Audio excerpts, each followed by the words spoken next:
I think it's somehow a default position when we look at historical events, particularly major historical events like the Russian Revolution, and we say, oh, that was going to happen like that, it was bound to happen, there couldn't have been really any other course. But actually, when we start looking at some of the detail of what happens in October 1917, I think one has to sort of question the inevitability of everything. For starters, even if Lenin had decided that he was going to take control, he needed to have his own forces, the Bolshevik Central Committee, on side. And actually there were major dissenting voices. Two names spring to mind, Zinoviev and Kamenev, old comrades of Lenin, much older than Trotsky, who said they don't want to play this game. They're frightened that it might backfire. And if it backfires, what is this going to do for the socialist movement writ large across the world? Remember that these Bolsheviks, like their Menshevik comrades, are internationalists. They're not acting just in terms of what's happening in Russia. They're thinking as Marxists about an international socialist movement and the possibility that worldwide revolution might at this time, as a result of the crisis, not of Russia, but of the war generally, maybe that's going to happen. Is what we're doing in Russia, they're asking, is it premature?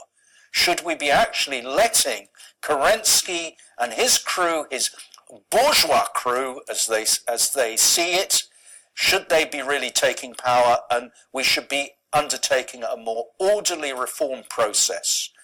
That's what the Mensheviks, their colleagues, their former colleagues, are really saying. So there is this huge question mark about what is happening. Is it correct in ideological terms? Can it succeed? Now, let's think about another event which happens just the year before as a counterpoint to 1917.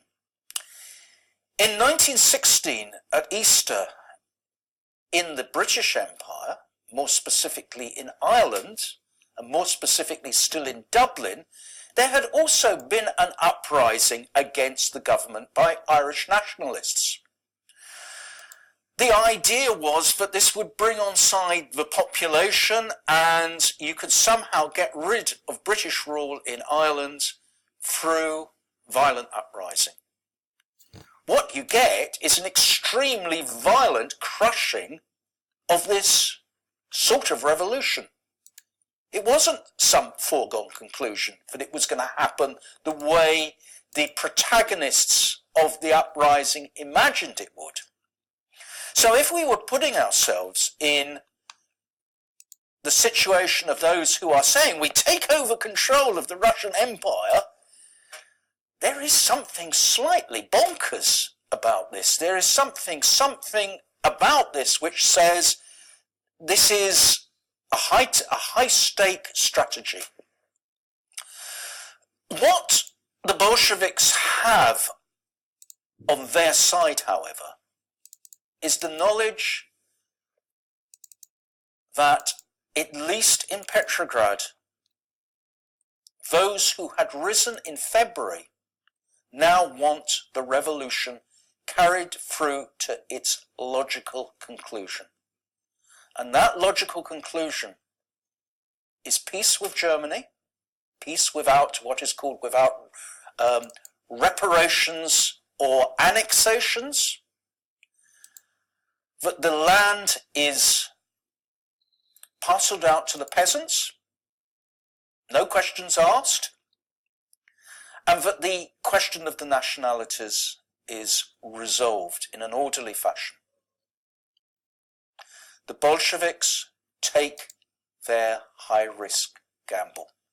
They put themselves at the head of the Soviet. They don't claim that they're doing this as the Bolshevik Party, but at the head of a population which wants to bring these things to conclusion. They the issue of timing is important. There is an awareness that if they don't act now, if they don't act while the iron is hot, other forces may come into play to crush the revolution. If not internal forces, then certainly the Germans, who are the powerful force on the scene. There is an attempt, of course, to try and provide one's own militia to even defend Petrograd against the Germans. Part of the creation of the Red Guards, the militia, who start training in the early autumn of 1917 around the Revolutionary Military Committee, is with the Germans in view. In practice, the Bolsheviks do get it right. There is no power behind the provisional government. It's in effect a facade. When it comes to the point when the soldiers, sailors, workers of Petrograd are mobilized to do what had happened just as the Irish had done, the Irish rebels had done, to take over the key points of the city, like the communications centre, the post office. There is nobody to defend these positions. There is a women's regiment to defend Kerensky in the Winter Palace, the seat of government. But in effect, there is no storming of the Winter Palace, as there is in the famous rerun of the October Revolution in Eisenstein's famous film October. It's not like that. In practice, the provisional government has no power to stop Lenin, on behalf of the Soviet, taking over. And what does Lenin do immediately? He creates a people's commissariat, Sovnakom, which is the new government. In effect, he has said, we now are the government. He brings in decrees on those very issues where there is demand: land, peace, the nationality issue. Interestingly, he also brings in a commission for defending the revolution against counter-revolution. This is the beginning of the Cheka, the Soviet, what would become the Soviet secret police.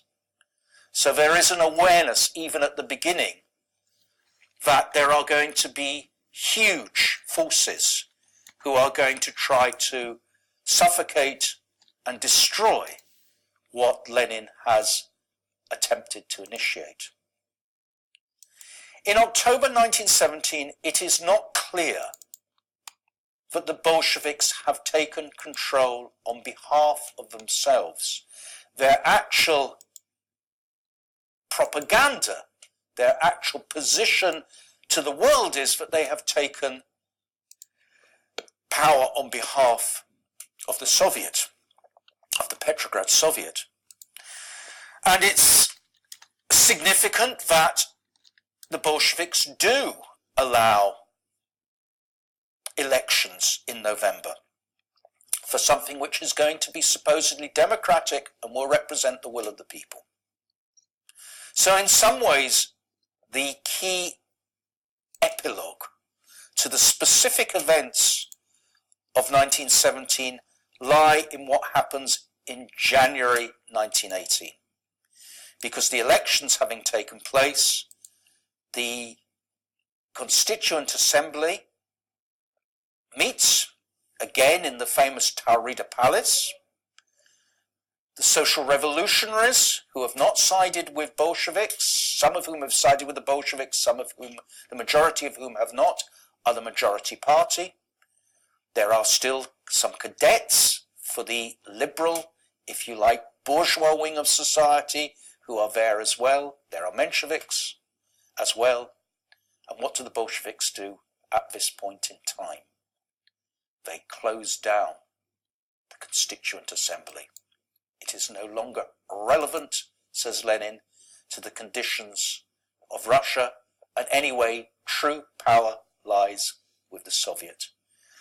The Bolsheviks at this point have in effect declared their position.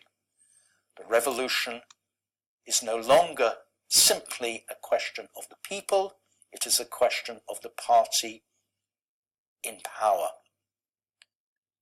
Lenin henceforth is taking Russia into entirely uncharted waters.